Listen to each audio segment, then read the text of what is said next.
Gloria al Señor. Habíamos comenzado el martes pasado la introducción de esta epístola del apóstol San Pablo a los Corintios.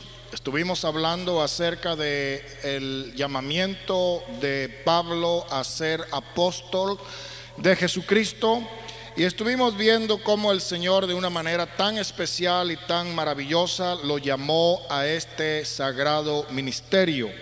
También podemos ver en la vida de Pablo no solamente que él se presenta como apóstol de Jesucristo, sino que también contrasta esta autoridad dada por el Señor con la palabra siervo de Jesucristo, demostrando así también su humildad. Porque él sabía muy bien, como dice la Escritura, que el que se ensalza será humillado y el que se humilla será ensalzado. Aunque él reconocía su llamamiento de apostolado, él también se humillaba reconociendo su condición de siervo. Amén. Y esto no lo hizo él por la voluntad propia, no lo hizo por la voluntad de hombres, no lo hizo por la voluntad de organizaciones, sino que fue por voluntad de Dios mismo que lo llamó a este precioso trabajo. Estuvimos hablando en la introducción acerca del concepto de lo que es la iglesia de Dios, también en un sentido universal, y pudimos identificar lo que llamamos iglesias locales y la iglesia universal, que es el cuerpo místico de Cristo. Ahora vamos a continuar con el verso 3 en adelante, y aquí nos dice la carta de Pablo de la siguiente manera: gracia y paz a vosotros de Dios nuestro Padre y del Señor Jesucristo. Gracias doy a mi Dios siempre por vosotros, por la gracia de Dios que os fue dada en Cristo Jesús. Porque en todas las cosas fuisteis enriquecidos en él, en toda palabra, en toda ciencia, así como el testimonio acerca de Cristo ha sido confirmado en vosotros, de tal manera que nada os falta en ningún don, esperando la manifestación de nuestro Señor Jesucristo, el cual también os confirmará hasta el día de nuestro para que seáis irreprensibles en el día de nuestro Señor Jesucristo. Fiel es Dios, por el cual fuisteis llamado a la comunión con su Hijo Jesucristo nuestro Señor. El apóstol San Pablo en el verso 3 está expresando estas palabras: gracia y paz a vosotros. Este era un saludo bastante común, si se puede decir, en el tiempo del apóstol Pablo. Nosotros sabemos que la palabra shalom quiere decir paz y es la forma de salutación en el idioma hebreo. Todavía los hebreos, cuando se saludan, usan la palabra shalom, que quiere decir paz. Salem es paz, por eso Jerusalén era el lugar de paz. Gloria al Señor. Pero aquí Pablo está diciendo gracia y paz de Dios nuestro Padre y del Señor Jesucristo. El Señor mismo había dicho en una ocasión anterior que Él no había venido a traer paz sino espada. Él había venido a traer en cierta forma contienda, pero no contienda en el sentido bélico en que se entendía, sino en el sentido de que Él vino a luchar una batalla, una guerra contra las huestes del diablo. Él vino a darle pelea al diablo. Por eso el Señor dijo: mi paz os dejo y mi paz os doy, no como el mundo la da, yo os la doy. La paz que Dios da al hombre es totalmente diferente, porque esa paz va acompañada de la gracia de Dios. Y la gracia, desde el punto de vista teológico, desde el punto de vista bíblico, se refiere a un obsequio, a una dádiva, a un regalo, a un don inmerecido. ¿Y qué dice la palabra del Señor? Por gracia sois salvos y por la fe. ¿Sabe por qué? Porque es por medio de la gracia que nosotros hemos recibido el perdón de pecados. Es por medio de la gracia que nosotros hemos recibido las promesas de Dios.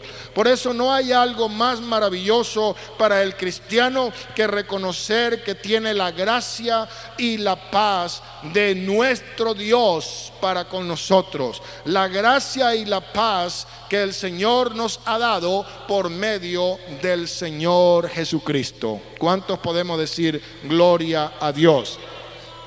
El verso 4 dice Pablo: yo doy gracias a Dios. Gratitud es una de las expresiones más difíciles de encontrar actualmente. La gratitud es una de las características de los tiempos peligrosos de las cuales se profetizó en el Nuevo Testamento. Cuando dice la palabra del Señor: en los postreros días vendrán, en los postreros tiempos vendrán días o tiempos peligrosos. Una de las cosas que podemos ver en esta lista es la ingratitud. Pero hermanos, el pueblo de Dios tiene mucho por qué estar agradecido. Y Pablo dice: yo doy gracias a Dios. ¿Cuándo? Dios no solamente, hermanos, quiere que nosotros le demos gracias en una oportunidad cuando recibamos algún obsequio o algún regalo, sino que Él dice siempre. Estad siempre gozosos, orad sin cesar, dice el apóstol Pablo. Siempre debe haber una expresión de gratitud. Siempre debe haber una expresión de agradecimiento. Gracias doy a Dios. ¿Cuándo? Siempre. ¿Por qué? Hermanos, dice él: por vosotros. El apóstol Pablo también había tenido experiencias en el ministerio que habían sido muy desagradables. Él había tenido la oportunidad de encontrarse con falsos hermanos. Él había tenido oportunidad de encontrarse con personas que se disfrazaban, como dice él más adelante: el mismo diablo se disfraza como ángel de luz. Cuanto más sus demonios, sus ángeles. Dice la Biblia que hay personas que eran como ovejas, pero estaban cubriendo su condición de lobos rapaces. Y Pablo, cuando habla a la iglesia también en el libro de Hechos, creo que es en el capítulo 20, él le dice a la iglesia, le dice a los pastores que deben de estar velando por el rebaño por el cual el Señor los puso como obispos. ¿Por qué? Porque él dice que vendrían personas más adelante, vendrían gente que no van a tener ningún tipo de reparo para dañar el rebaño. Y por eso él dice en el capítulo 20, verso 28: mirad por vosotros y por todo el rebaño en que el Espíritu Santo os ha puesto por obispos para apacentar la grey o la iglesia del Señor, la cual él ganó con su propia sangre. ¿Por qué? Porque yo sé que después de mi partida, entrarán en medio de vosotros lobos rapaces que no perdonarán el rebaño. Y de vosotros mismos se levantarán hombres que hablen cosas perversas para arrastrar tras sí a los discípulos. Estas son algunas de las experiencias amargas que sufren los ministros.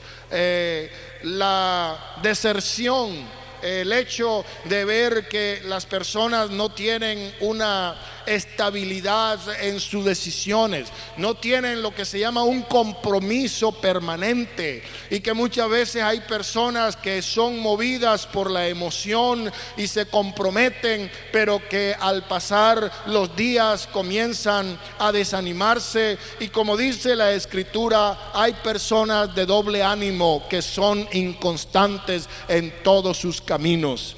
Hermanos, la deserción es algo que duele, porque pastor, el ministro se encariña, se enamora en cierta forma de su congregación, y cada persona es importante, cada hermano, cada hermana es importante en la iglesia del Señor.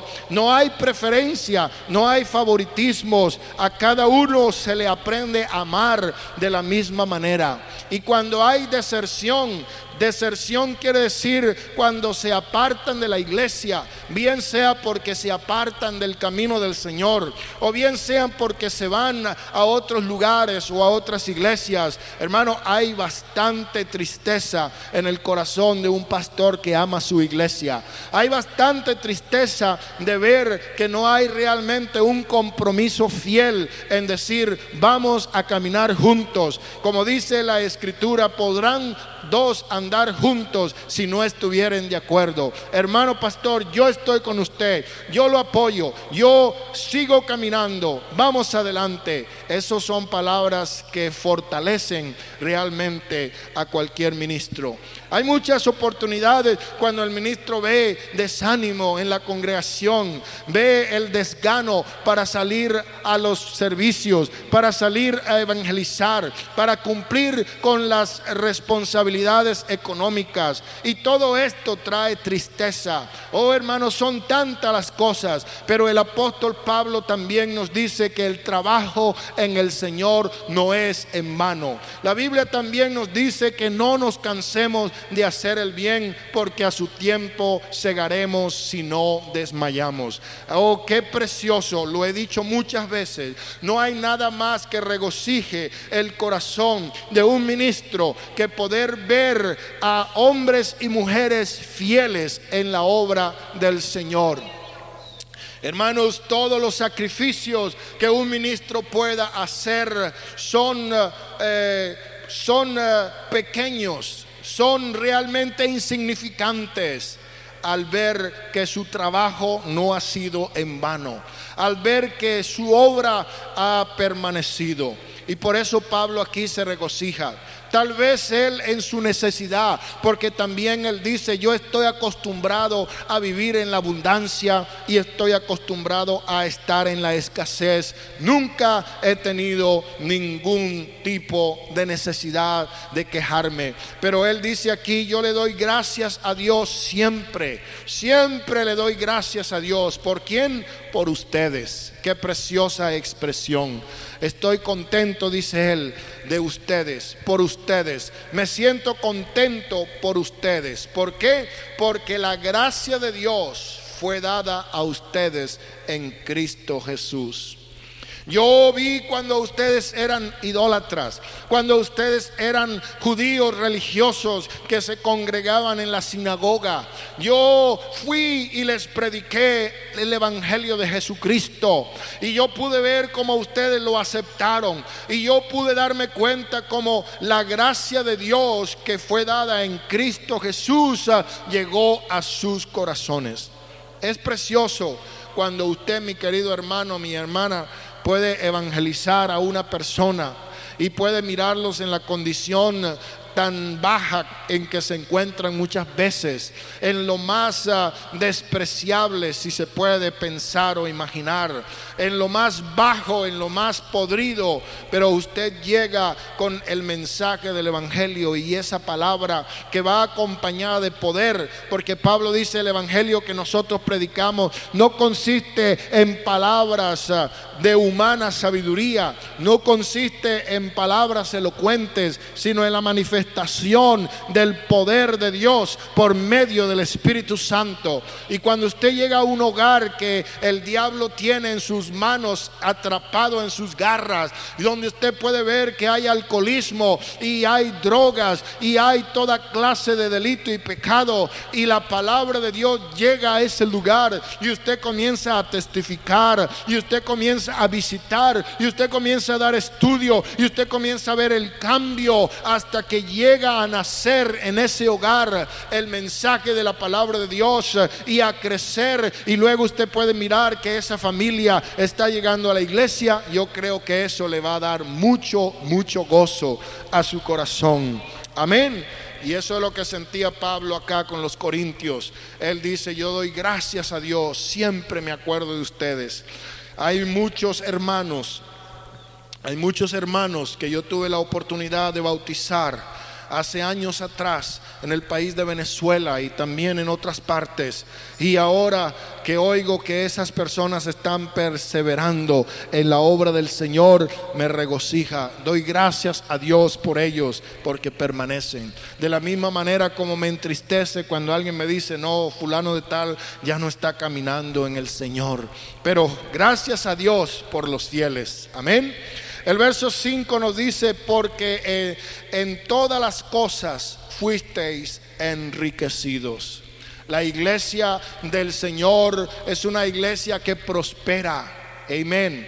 Es una iglesia que tiene la bendición de Dios. Y la Biblia dice que la bendición de Dios es la que enriquece y no añade consigo ninguna clase de tristezas. ¿Cuántos podemos decir gloria a Dios? Amén. ¿Cuánto decimos gloria a Dios? El apóstol San Juan escribió esta tercera carta y él le dice a la iglesia, el anciano, al amado, a quien amo en la verdad. Amado, yo deseo. ¿Cuál es el deseo de un padre? El deseo de un padre es que sus hijos tengan lo que necesiten. Amén.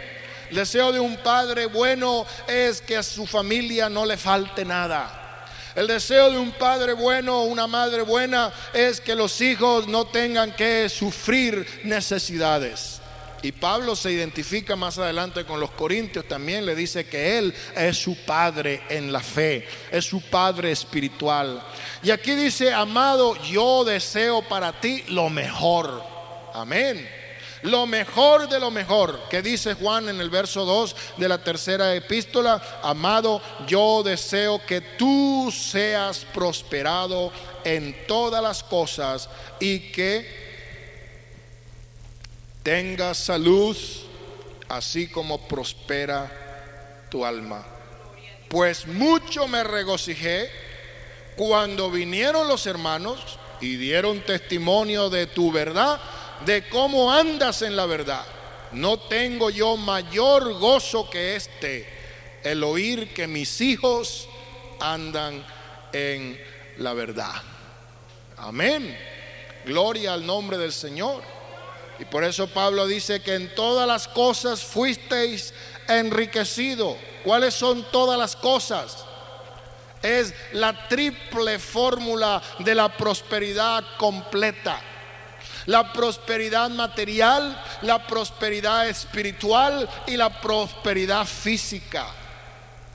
Hermanos, la iglesia es un cuerpo, es un organismo viviente. ¿Sabe por qué es viviente? Porque tiene el Espíritu de Dios. El Espíritu es el que da vida. Amén. Porque el cuerpo sin el Espíritu está ¿cómo? Está muerto. Amén. Y cuando el cuerpo está muerto, apesta, el cuerpo muerto se descompone, el cuerpo muerto se hincha, el cuerpo muerto se desintegra. Pero donde está el Espíritu, ahí hay vida. Donde está el cuerpo muerto, ahí vienen los zamuros, los opilotes, las aves de rapiña. Amén. Pero donde está el Espíritu de Dios, ahí hay vida. Y la iglesia que tiene el Espíritu de Dios tiene vida. Y en ese cuerpo, hermano, tiene que haber algo. Y eso es crecimiento. Tiene que haber un crecimiento. El crecimiento no solamente lo es desde el punto de vista numérico. Algunas veces estamos pensando: la iglesia está creciendo porque se añaden a las iglesias cada día más miembros nuevos. Y decimos, comparando con el año pasado, hemos crecido. Antes teníamos 20 miembros, ahora tenemos 60. Eso es un crecimiento numérico. Pero el Señor habla de otro tipo de crecimiento. Él habla de un crecimiento espiritual. Él habla de un crecimiento que tiene que ver con la madurez del cristiano. Amén. San Pablo reprende a los creyentes diciéndole que ya deben dejar de ser niños. Ya deben dejar de andar mamando la tetera, de andar tomando leche en cucharillas. Es tiempo, dice, que los cristianos maduren y sacan dientes para poder masticar los steaks, los pedazos de carnota que son los mensajes profundos de la sabiduría de Dios. Pablo reprende la niñez espiritual. Y hay muchos que se quedan en una enfermedad que se llama raquitismo. Se atrofia su desarrollo, su crecimiento. Son personas que llegan a cierta edad y todavía tienen características que aparentan una edad mucho menor. ¿Por qué? Porque han tenido un crecimiento anormal, patológico, un crecimiento totalmente contrario al proceso natural del crecimiento. El creyente debe de crecer en gracia, en sabiduría, en conocimiento, en madurez. Debe dejar de ser niños fluctuantes, debe dejar las niñerías emocionales para convertirse en personas maduras. Hay muchas personas que desde el punto de vista, podríamos decir, intelectual, desde el punto de vista intelectual, es decir, su capacidad de aprendizaje es inferior a la de una persona de su edad. Es necesario a veces que estas personas ya adultas se les lleve por la mano y se les dé de comer y se les vista y todas estas cosas que deberían de hacerlas por su cuenta. ¿Por qué?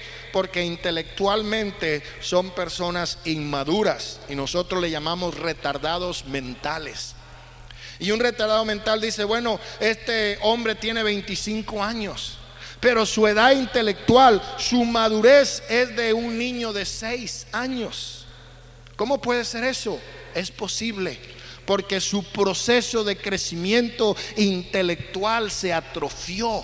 No sabemos por qué. Puede ser genético, puede ser biológico, pueden ser otros factores, pero decimos, esta persona está retardada, necesita una educación especial, un tratamiento diferente. Amén. De la misma manera, hay personas que son emocionalmente inmaduras para su edad. Son personas ya de 20, 30 años y se comportan como niños de 5 años. Todavía están en esa fase de inmadurez emocional. Hay muchos niños que tienen una facilidad para cambiar del amor al odio. Su hijo le puede decir, mamá, te amo, cuando le das un helado o cuando le das un obsequio, pero cuando le pegas porque se portan mal, ya le dicen, te odio. ¿La aman o la odian? ¿Cómo puede cambiar de odiar a amar tan fácil? Porque son inmaduros. A cierta edad los niños no saben si son niñas o niños, porque no tienen todavía lo que se llama identidad de género. Están inmaduros. Emocionalmente en la iglesia hay muchas personas que son subdesarrollados, que están incapacitados emocionalmente. ¿Por qué? Porque no han crecido. Y espiritualmente podemos decir, hay personas que a pesar que tienen tiempo estando asistiendo a la iglesia y tiempo de convertido, todavía espiritualmente son bebés inmaduros. Personas que todavía están tan susceptibles a que si el hermano no le saludó o el pastor no le miró o no le pasó a dar un canto o un testimonio, ya lo primero que dicen, yo no vuelvo más a esta iglesia porque aquí en esta iglesia no me quieren, porque yo quería cantar un canto y el pastor no me dio oportunidad, y entonces yo me voy a otra iglesia donde el pastor sí me dé chance de cantar. Esas son niñerías. Y nosotros debemos de crecer espiritualmente, debemos de crecer emocionalmente, debemos de crecer intelectualmente. Hay personas que todavía tienen dificultades para recitar Hechos 2:38, Deuteronomio 6:4, Efesios 4:5. Juan 3:16. Porque intelectualmente todavía están inmaduros. Amén. Pero dice Pablo aquí en esta escritura: en todas las cosas fuisteis enriquecidos. Está bueno que Dios nos enriquezca materialmente. Demos gracias a Dios porque Él ha permitido que las iglesias cristianas prosperen materialmente. Que iglesias que han comenzado, como mencionaba este hermano, en un garage o en un lugar como este, han llegado a crecer y han prosperado económicamente hasta tener edificios que valen arriba de los millones de dólares. Es necesario, como dice aquí, que enriquezcamos en Él, en todo. Pero ¿de qué le sirve a una iglesia que se enriquezca materialmente y le suceda como le sucede actualmente a muchas iglesias? El apóstol Pedro, cuando vio el cojo que estaba en la puerta del templo de la Hermosa, le dijo: míranos, no tenemos ni oro ni plata que darte, pero lo que tenemos, de eso te vamos a dar. En el nombre de Jesús de Nazaret, levántate, camina, brinca. Y aquel hombre lo hizo porque la iglesia, aunque no tenía dinero, tenía el poder de Dios para hacer milagros, señales, prodigios, maravillas. Hoy día la iglesia puede decir: tenemos $2 millones en propiedades, tenemos $400,000 en la cuenta del banco, tenemos tantas camionetas y tenemos tanto de esto y tanto de aquello. Pero no le pueden decir al paralítico: levántate. Pueden decir: tenemos dinero, pero no tenemos poder.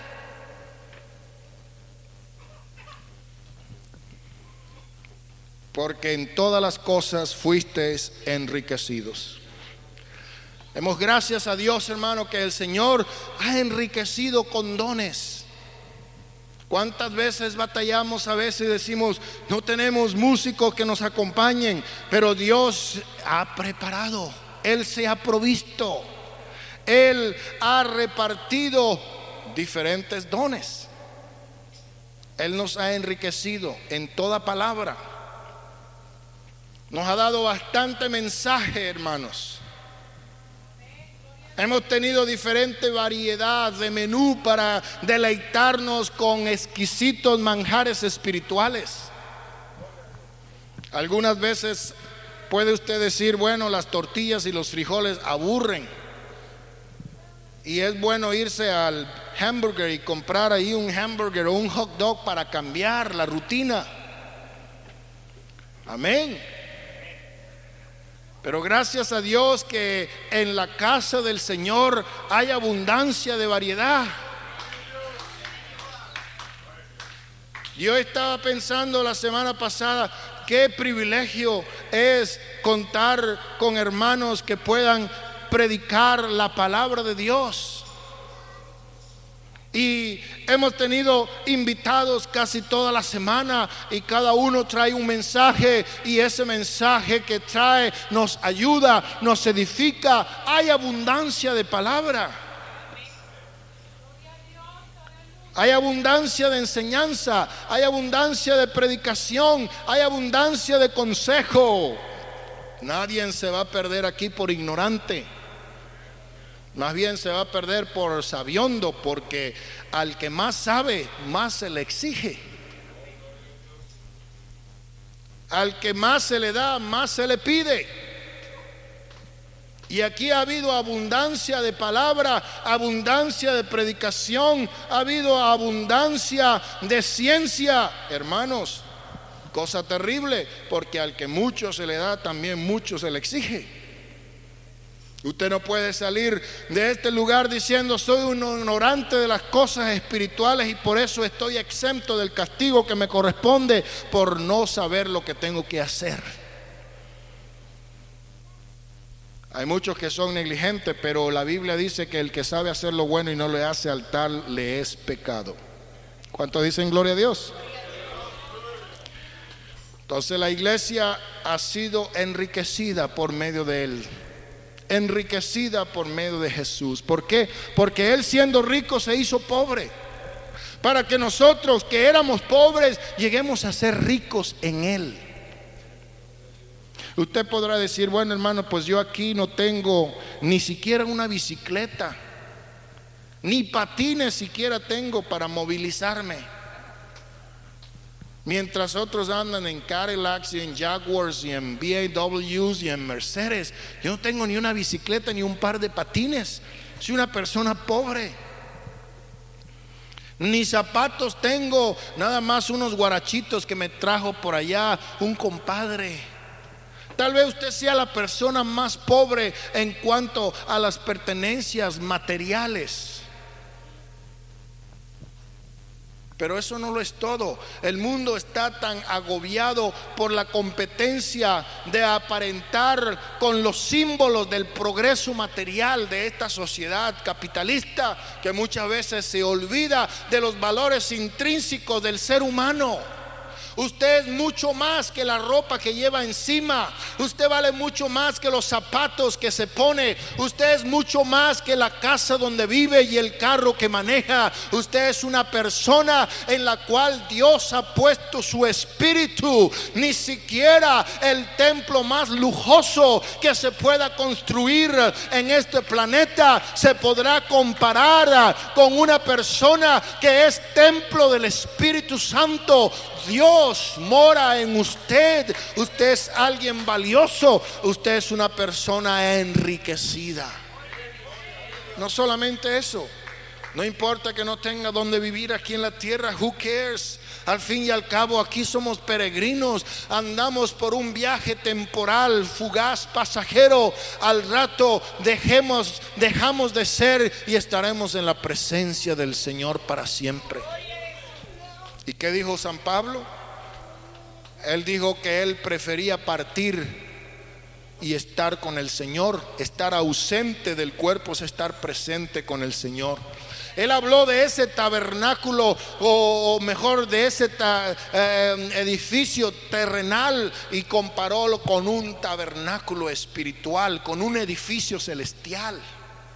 Aunque este cuerpo se hace viejo, aunque se arruga, aunque se le cae el pelo, aunque los ojos se oscurecen, aunque las articulaciones se oxidan y nos da artritis y reumatismo y dolores musculares y dolores de muelas y ceguera y sordera y todo eso, sabemos que no estamos afanados por esas cosas, porque en Cristo tenemos una promesa.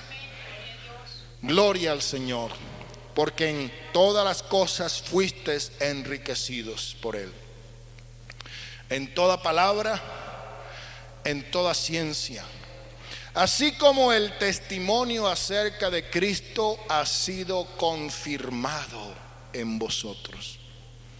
Una de las cosas que hacían los apóstoles, después que ellos predicaban el mensaje y estaban un tiempo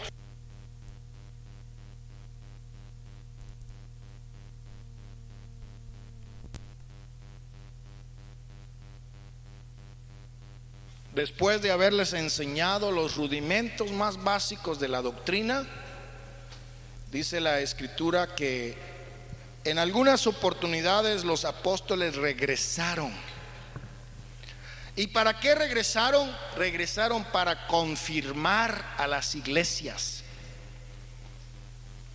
Yo no sé cómo la iglesia romana volteó esa idea de la confirmación.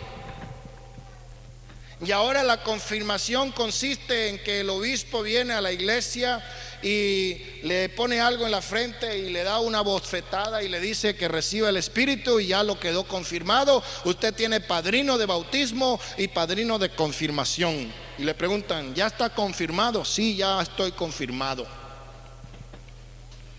Pero cuando Pablo confirmaba las iglesias, él no iba haciendo eso. ¿Qué era lo que él hacía?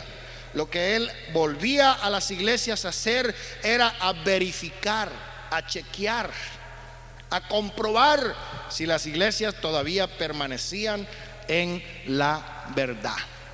Déjenme leerles aquí a usted una pequeña cita que está en el libro de Gálatas. Y en el capítulo 1 de los Gálatas dice aquí el verso 6: estoy maravillado de que tan pronto os hayáis alejado del que os llamó por la gracia de Cristo para seguir otro evangelio diferente. Otro evangelio diferente. ¿Qué sucede, hermano, con muchos creyentes, con muchos pastores, con muchas iglesias? Que con el tiempo se modernizan y se adaptan a las circunstancias, se adaptan a un principio del facilismo cristiano y comienzan a perder la doctrina. Por eso la palabra de Dios dice que el cielo y la tierra pasará, pero su palabra no pasará jamás. El cielo y la tierra pasará, pero la palabra del Señor permanece para siempre. Los pastores podrán cambiar su doctrina, pero Jesucristo es el mismo ayer, hoy y por todos los siglos. ¿Y cuántas veces puede decir, bueno, tal fulano de tal antes predicaba esto, pero ahora ya no lo predica? Me dio mucho pesar de un pastor que conocí y aprendí a amar profundamente. Era un hombre bastante celoso de las cosas de Dios, predicaba bien bonito las escrituras, enseñaba la santidad y el temor de Dios, y era muy bueno, aunque era muy duro. Pero muchas veces esos que son muy duros tienen que tener cuidado, porque cuando se dan un refalón son los primeros que caen, y caen bien feo. Yo he visto muchos de esos que son bien estrictos y todo le parece malo y todo es pecado y todo está así, todo está asado y todo lo critica. Y como le dije a alguien en una oportunidad, hermano, para algunos pastores el cielo va a ser un lugar tan pequeño como un elevador. Ahí va a caber su iglesia solamente. ¿Para qué necesita más cielo? Nadie más se va a salvar, nomás él y 4 y 5 pelagatos que tiene ahí que lo siguen por todos lados. Como un pastor que me dio una oportunidad, porque tenía como 20 años de estar trabajando en la misma ciudad y no tenía más de 15 o 10 creyentes, y le dije, bueno, ¿y qué es lo que pasa con su ministerio? Dice, es que yo prefiero entrar al cielo con 10 que irme al infierno con 100. Y no es verdad, lo que pasa es que tiene mal carácter y trata mal a la gente y corre la gente, y en lugar de atraer a la gente les abre la puerta para que se vayan. Y el Señor dijo, el que a mí viene yo no lo echo fuera, pero pastores dicen, el que a mí viene yo lo corro rápido.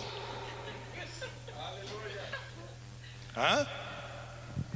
Pero este amigo mío, una persona que se conocía por su dinamismo en predicar, y después lo encontré en un lugar y me dice, hermano Rivas, ¿y usted qué cree acerca de esto y acerca de aquello y acerca de lo otro? Estaba hablando de ciertas cosas que tienen que ver con el vestuario, la apariencia exterior de la mujer, y decía, ¿usted cree que es malo que una mujer se ponga pantalones y se pinte y haga esto y aquello? Y le dije, pues así me enseñó usted, ¿no? Sí, pero es que ahora yo pienso diferente. Ahora yo estoy arrepentido de haber herido tanta gente con mi rudeza, porque yo antes predicaba en la carne, sin amor. Bueno, la verdad de todo es que a causa de un terrible fracaso espiritual, no tiene la autoridad moral para predicar lo que antes predicaba. No es que la palabra de Dios cambia y se adapta al modernismo, sino que esta persona ya no tiene la autoridad para predicar lo que antes predicaba, porque no lo respalda con su propio testimonio. ¿Ah? Pero Pablo dice que la iglesia en Corintio estaba confirmada, lo cual quiere decir que ellos habían recibido el mensaje. Y Pablo había estado pendiente de ver que ellos permanecieran en el mensaje y trató de mantenerlos en la doctrina. que Él les había enseñado, en el evangelio que Él les había enseñado. Así como el testimonio acerca de Cristo ha sido confirmado en vosotros, de manera que nada os falte en ningún don. ¿A qué don se refiere? Bueno, vamos a ver aquí en el libro de Romanos, al principio, en el capítulo 1 del libro de Romanos.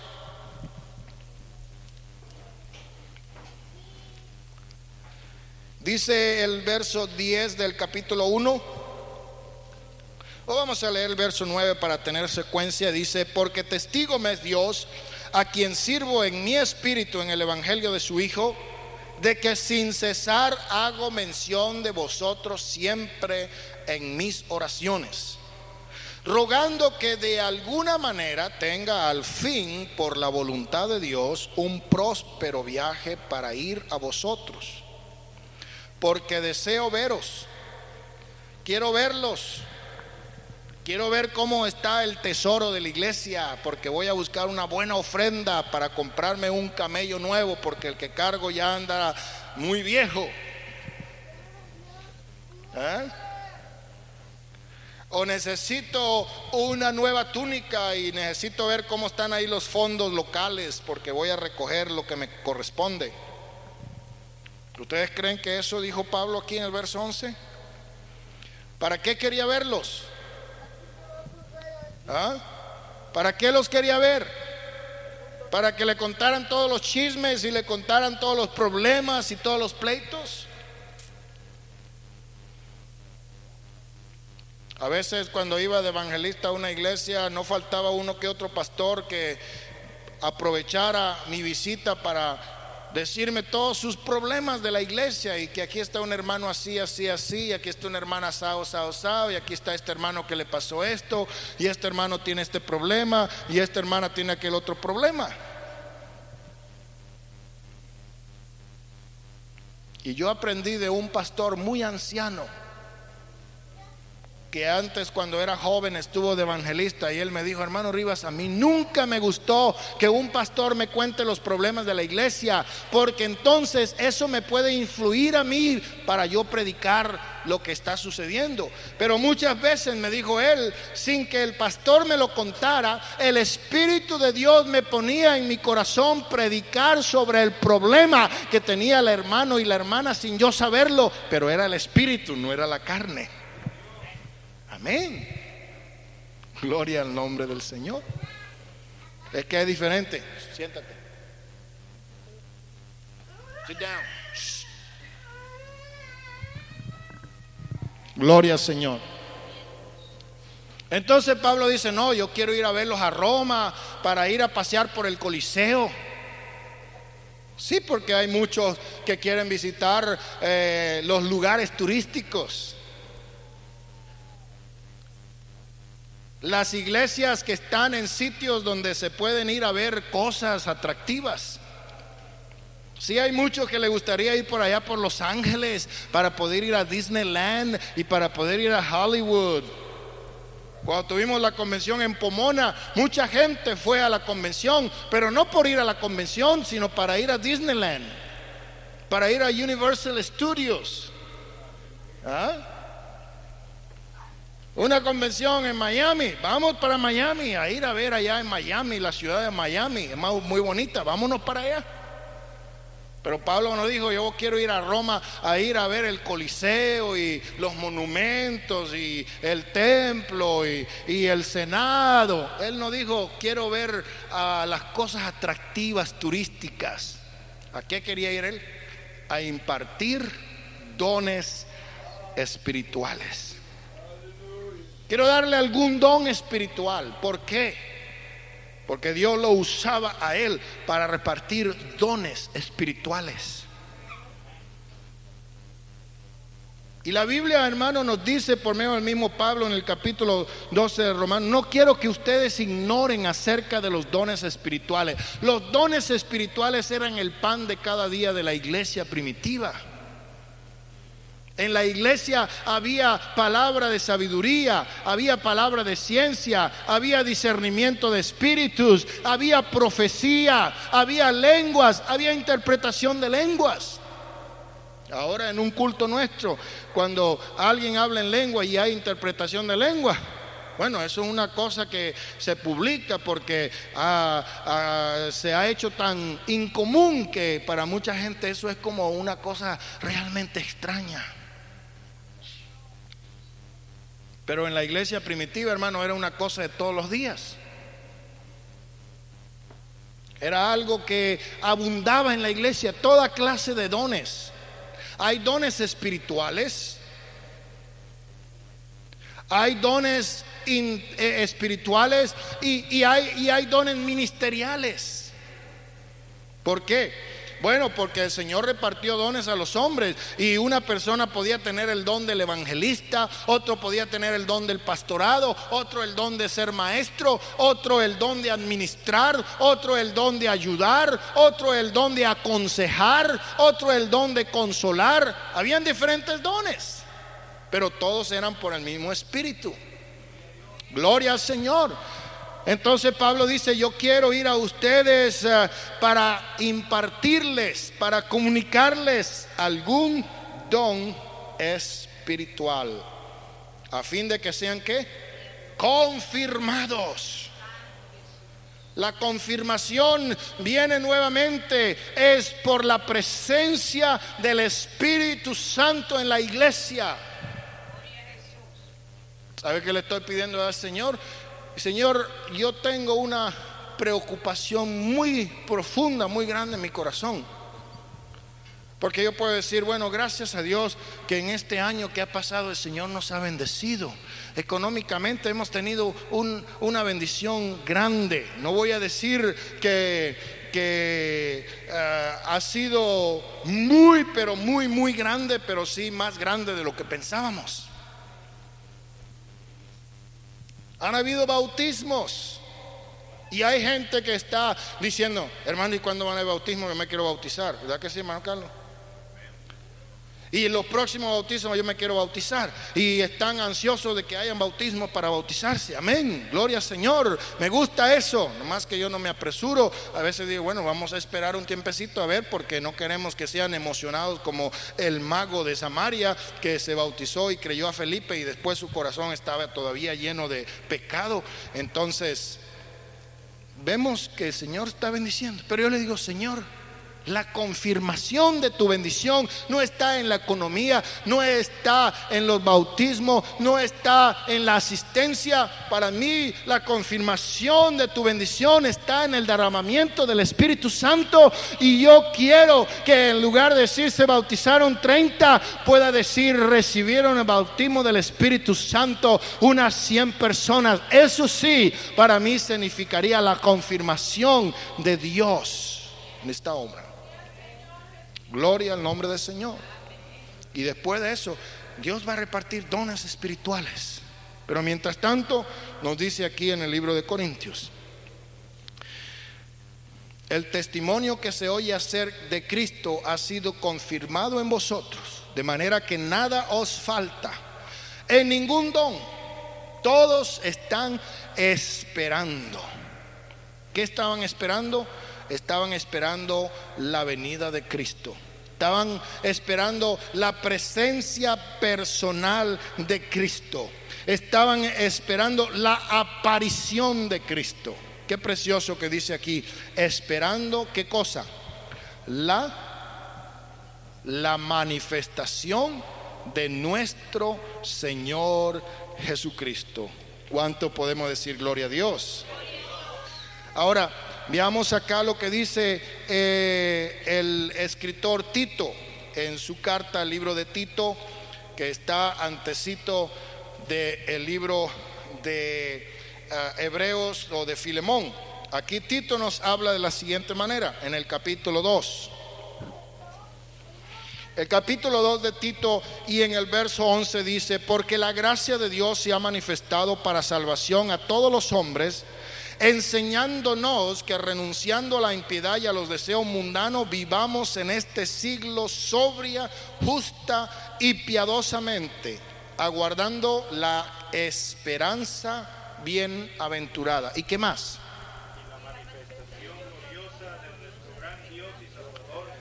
la manifestación gloriosa de nuestro gran Dios y Salvador Jesucristo. ¿Quién es el que va a aparecer? Jesucristo. ¿Y cómo lo llama Tito? Nuestro gran Dios y Salvador. La palabra Dios se traduce del hebreo Elohim, que quiere decir Dios. En el Antiguo Testamento se usaba Elohim para referirse a Dios. En el Nuevo Testamento se usa esa misma palabra traducida para referirse a Jesús. Por eso Tito dice que Él es nuestro gran Dios y Salvador, nuestro Señor Jesucristo. La palabra Señor, que es la palabra Jehová en hebreo, se traduce kurios en griego y quiere decir Señor en español. Se aplica más de 1000 veces la palabra Jehová para referirse a Jesús del Nuevo Testamento. Esa es una de las pruebas más convincentes de que Jehová y Jesús es la misma persona. Él le dice nuestro gran Dios y Salvador Jesucristo. ¿Y qué es lo que está esperando la iglesia? Dice aquí, esperando la manifestación de nuestro Señor Jesucristo, el cual también os confirmará hasta el fin. ¿Para qué? Para que seáis irreprensibles en el día de nuestro Señor Jesucristo. Cuando habla aquí del día de nuestro Señor Jesucristo, se está refiriendo en relación con la recompensa y la bendición que Él va a dar a los santos en su venida. Usted sabe, mis queridos hermanos, que la Biblia dice que es necesario que todos nosotros compadezcamos ante el tribunal de Cristo. Pero nosotros sabemos también que la Biblia dice que no hay condenación para los que están en Cristo Jesús. Sin embargo, el Señor juzgará vivos y muertos en su venida. Aquí hay algo diferente. Cuando la Biblia habla del juicio de los santos, se está refiriendo al tribunal de la recompensa, al tribunal de los galardones, cuando el Señor Jesucristo, juez justo, dé a cada uno conforme haya sido su obra, conforme haya sido su trabajo. Usted podrá recibir las diferentes coronas y los diferentes galardones que Dios va a dar a los que sean fieles. Él dice: sé fiel hasta la muerte y yo te daré la corona de la vida. Pero he aquí viene el día grande y terrible, dice Malaquías, hablando acerca del día del juicio, en el cual, hermanos, va a haber una tremenda ardezón y quemazón, y dice que arderán como estopa los inicuos, y no quedará de ellos ni raíz ni rama. Aquí está hablando del terrible juicio, del gran día del Señor, cuando Él echará a un lado a los que hayan sido infieles, impíos, y allí será el lloro y el crujir de dientes. Pero ¿qué dice la Biblia? En el verso 9, Dios es fiel. Dios es fiel. La fidelidad es uno de los atributos morales de la divinidad. Dios es fiel. Él es fiel. La Biblia dice: Él no es hombre para que mienta, ni es hijo de hombre para que se arrepienta. Él dice y Él hará. Él promete y Él cumple. Nada de lo que Dios prometió a los israelitas quedó sin cumplimiento. En la vida y ministerio de nuestro Salvador Jesucristo en la tierra hubieron más de 420 profecías que fueron cumplidas, y tenemos más de 2000 promesas que fueron cumplidas. Y yo le voy a decir, las que no se han cumplido todavía tienen la más grande posibilidad de que se van a cumplir. ¿Por qué? Porque el Señor siempre cumple su palabra. La fidelidad es uno de los atributos más importantes de Dios. Dios es fiel. Fiel es Dios, por el cual fuisteis llamado a la comunión con su Hijo Jesucristo, nuestro Señor. Hemos sido llamados para tener comunión con Dios. Hemos sido llamados ¿para qué? Para reconciliarnos con Dios. Él nos ha dado el ministerio de la reconciliación, y el misterio de la reconciliación es que Dios estaba en Cristo reconciliando al mundo consigo mismo. Cuando traducimos la palabra Emmanuel, que habla en el capítulo 7 de Isaías y dice: y llamará su nombre Emmanuel, se traduce en Mateo, que traducido es Dios con nosotros. Pero la traducción más acertada es: Dios llegó a ser como uno de nosotros. Aleluya. Y esto es lo que el Señor hizo. Se humanó, se encarnó. Encarnar quiere decir revestir una sustancia espiritual de un cuerpo de carne. Dios se humanó, se encarnó, nacido de mujer, nacido bajo la ley. ¿Para qué? Para que tengamos comunión con Dios. Él vino a restaurar la armonía entre Dios y el hombre, la comunión entre Dios y el hombre. ¿Por qué? Porque la comunión íntima de Jehová es con los que le temen. Pero no habiendo ninguno que fuese bueno, dice la Biblia, el Señor tuvo que venir. ¿Para qué? Para establecer ese puente de comunicación entre Dios y el hombre. Por eso en Él estamos en comunión. Con Él estamos en comunión. Tenemos comunión con nuestro Dios por medio de Jesús, por medio del Cristo, por medio del Hijo de Dios. Eso es algo muy importante de reconocer. Cuando hablamos de Hijo de Dios, estamos refiriéndonos a la naturaleza divina de Jesús. Cuando hablamos de Hijo de Hombre, estamos hablando de la naturaleza humana de Jesús, porque sabemos que en Él se mezcló perfectamente e inseparablemente la naturaleza humana y la naturaleza divina en una relación que podemos decir inseparable. Él es Dios hecho hombre. Amén, gloria al Señor. Y no hombre hecho Dios. Por eso, hermanos queridos, dice aquí: Él es fiel, Dios es fiel, por el cual fuisteis llamados a la comunión con su Hijo Jesucristo nuestro Señor. Ahora, hermanos, vamos a continuar la próxima semana, si Dios nos permite. El próximo martes vamos a continuar con el verso 10 y los demás versos sucesivos. Vamos a estar de pie y en el nombre del Señor demos gracias a Dios cantando ese precioso canto que